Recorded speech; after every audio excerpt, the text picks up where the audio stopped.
Segundo Aurélio, não é um mecânico da oficina. Segundo o dicionário Aurélio, o escravo é a pessoa que é escravizada e foi privada de sua liberdade, por ser legalmente considerada propriedade de outro, a quem está sujeito, não tendo direitos cívicos. Oiê, eu esqueci de me apresentar. Eu sou a Dila Lali e eu sou daqui, da África.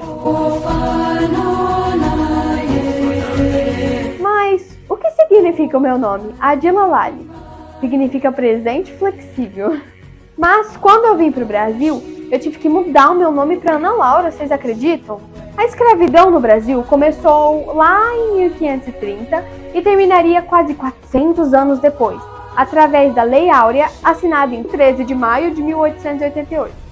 O tráfico negreiro foi realizado entre os séculos XV e XIX. Logo no início, os prisioneiros africanos eram comprados nas regiões litorâneas da África para serem escravizados no continente europeu e no continente americano. Como depois o comércio começou a ser mais lucrativo, os moradores eram capturados por meio de emboscadas pelos traficantes e vendidos para os países que estavam em pleno desenvolvimento, como o Brasil, que tinha o setor açucareiro em pleno desenvolvimento. Ué, por que você tá aqui, Índia Laulica Porã? Você tá na história errada, não? Tô não, Adila Lali. Agora é a minha vez de contar essa história. Quando aquele povinho esquisito, os colonizadores, aquele povinho esquisito de Portugal chegaram, eles perceberam que precisavam de gente para trabalhar, mas não tinha mão de obra com eles. Mas quem que é que estava aqui no Brasil andando pela mata, de boas? Nós, os índios. Mas a gente não estava acostumado com o trabalho contínuo. Sem contar que os padres jesuítas queriam catequizar a gente e não queria que a gente fosse escravo. Mas o nosso povo foi morrendo pela própria violência dessa escravização. E também porque a gente não tinha resistência das doenças dos tiozões da Europa. Então a gente ia de arrasta pra cima. A varíola dizimou um pouco da nossa população, mas fez com que uma alternativa ficasse clara: trazer escravos da África para o Brasil. Oi, gente, voltei. Após sua captura, os escravizados viajavam em navios negreiros. Cabia até 600 africanos no barco. Ficavam nos porões e comiam uma vez por dia. Bebiam uns pouquinho água, coitados. E quase um terço dos africanos morria na viagem. Ou morriam desidratados, ou eles mesmos se matavam porque sabiam o que esperava eles aqui. E não aguentavam e acabavam tirando a própria vida.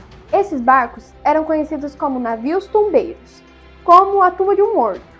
Cerca de 4,8 milhões de africanos vieram para o Brasil, nesses quase 400 anos de escravidão. E o Brasil foi o país que mais recebeu escravos em todo o continente americano. Quanto mais novo, mais caro, porque tinha mais força e podia trabalhar mais. E trabalhavam muito e todos os dias. Tinham uma alimentação de péssima qualidade, moravam em senzalas, lugares escuros e com pouca higiene, adaptados apenas para evitar furto. Os erros e atrasos na produção eram punidos com castigos dolorosos, como chicotadas. Muitos deles eram punidos com 300 açoites, suficientes para levar um escravo à morte. Um homem faz o que quiser com o que é dele. Este momento é de grande prazer. Viviam em uma situação desumana. Eles eram proibidos de professar sua fé, falar o seu idioma ou de realizar suas festas. As pessoas da África já vinham batizadas e eram obrigadas a praticar religião católica, mesmo contra sua vontade.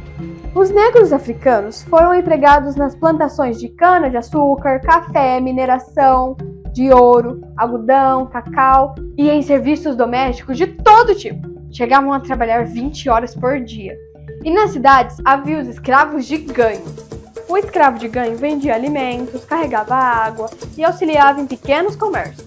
Muitas vezes, esses escravos ficavam com uma parte do que era comercializado para comprar sua liberdade. E alguns escravizados conseguiam a carta de alforria, que é a carta de liberdade, porque os seus senhores davam para eles, ou deixava em testamento. E outros escravos queriam essa liberdade e eram acorrentados para não fugir, porque eles queriam viver também sua vida, sua cultura. Então, o movimento de resistência começou a ganhar força, lutando pela liberdade e queriam impor limites ao excesso de tirania de feitores e senhores. Então, eles fugiam para lugares escondidos na mata, conhecidos como quilombos. Um dos mais conhecidos durante o Brasil colonial foi o Quilombo dos Palmares. Ficava onde hoje é o estado de Alagoas. Ali, eram livres, podiam praticar sua cultura e seus rituais religiosos. Havia tantos quilombos no Brasil que se criou uma profissão específica para capturar esses fugitivos. Eram os capitães do mato. Vixe, que medo! E teve também a Revolta dos Malês. Foi em Salvador, na Bahia. Escravizados islâmicos vindos da Nigéria começaram um movimento para ter sua liberdade. A palavra malê deriva de outra, Imali, que significa islamizado. A maioria sabia ler e escrever em árabe e muitos deles andavam com o Alcorão, que é a Bíblia dos muçulmanos.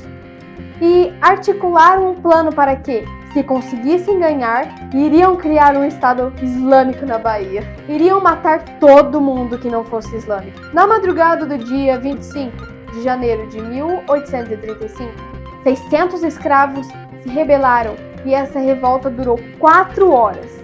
Esse movimento foi reprimido violentamente e 70 revoltosos morreram. A partir daí, começaram a ser criadas leis locais e nacionais que buscavam maior controle sobre a liberdade dos escravos. O movimento abolicionista começou a ganhar muita força, e com a proibição do tráfico negreiro, que aconteceu por meio da Lei Eusébio de Queiroz, em 1850, cortou-se a fonte que renovava os números de escravos no território. E o movimento abolicionista só crescia e ganhava notoriedade entre a elite brasileira, adeptos como escritores, juristas e inclusive a família real. A Lei do Ventre Livre foi criada em 1871 e os bebezinhos nascidos a partir dessa data seriam livres. Também teve a Lei Sexagenário, que foi aprovada em 1885, determinando que os escravizados com 60 anos ou mais deveriam ser livres. O Brasil foi o último país do continente americano a abolir o trabalho escravo, e isso ocorreu por meio da Lei Áurea, aprovada pelo Senado e assinada pela Princesa Isabel, em 13 de maio de 1888. Agora o Brasil pode se orgulhar, pois todos os seus filhos, independentemente de cor, são livres. O fim da escravidão no Brasil foi uma conquista realizada por meio do engajamento popular da resistência dos escravos. O movimento abolicionista tinha mais de 60 anos quando a Lei Áurea foi assinada e contava com muitos intelectuais da época. Coube ao talento dos nossos escritores, poetas e músicos preparar terreno para que fosse possível acabar com o trabalho escravo no Brasil. A família real era totalmente abolicionista, mas não tinha o poder de criar leis, porque o Brasil era uma monarquia constitucional e, com a criação da Lei Áurea, esse sonho se tornou realidade. O sapato era um distintivo de classe na sociedade brasileira. Somente as escravas libertas e mulheres brancas tinham esse direito. Existia até lei que proibia o uso de calçado pelos escravos. Outra curiosidade, a igreja acreditava que os escravos não tinham alma, somente por causa da sua cor. A religião praticada pelos africanos era o candomblé e a umbanda. Como eles eram obrigados a seguir o catolicismo, eles transferiram seus orixás e sua crença para os santos da igreja, chamado hoje de sincretismo religioso, que é o processo cultural que envolve a fusão de diferentes tradições, crenças e práticas para a formação de uma nova doutrina religiosa e expressões de cunho cultural e filosófico. Você sabia que as flores camélias eram um símbolo do abolicionismo, porque eram cultivadas por ex-escravos no Rio de Janeiro, no quilombo de Leblon. Agora, olha só que absurdo. As mulheres brancas não gostavam de cuidar de seus bebês e por isso obrigavam as escravizadas. Mesmo que as escravizadas também tivessem filhos, elas eram obrigadas a cuidar e amamentar os filhos das patroas.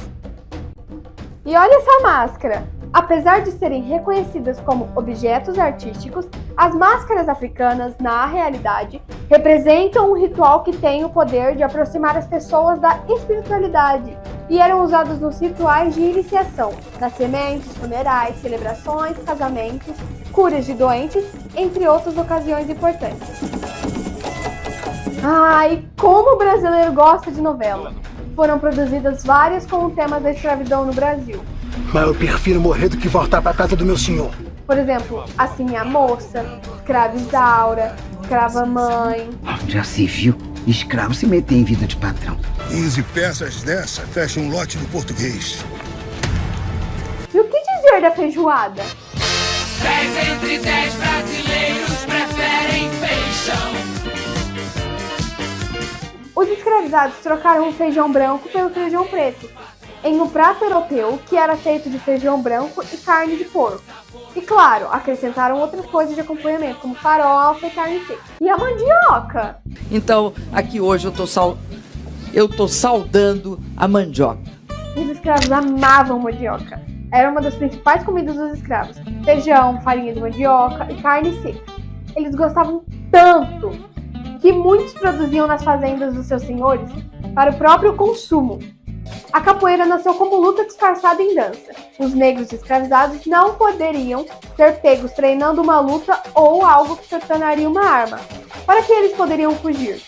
Então, criaram a ginga e seus balanços para enganar os feitores e eles pensarem que estavam dançando ou realizando seus rituais. E é praticada até hoje e é considerada uma luta, portanto, um esporte. E o ritmo? Por ser um povo alegre, sempre com movimentos energéticos de braço, pernas e quadril, deixavam como herança para a cultura brasileira, a partir do ritmo bundu, os ritmos brasileiros. O machixe, samba, choro, bossa nova e entre outros gêneros musicais atuais. E quem lembra da música tema da Copa de 2010, que foi na África do Sul? Quem não se lembra do ritmo?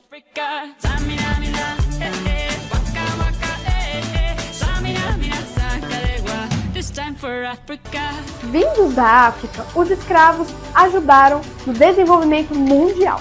Tiveram sua liberdade aniquilada, sofreram, morreram, queriam poder viver, continuar a sua história. É declarada extinta a partir desta data e a partir desta lei a escravidão no Brasil. Conquistaram sua liberdade, escreveram novamente sua história, mas agora em liberdade. E hoje, nós todos devemos lembrar desses fatos com respeito e honrar todos os descendentes de pessoas que trabalharam, lutaram e que tanto nos ajudou.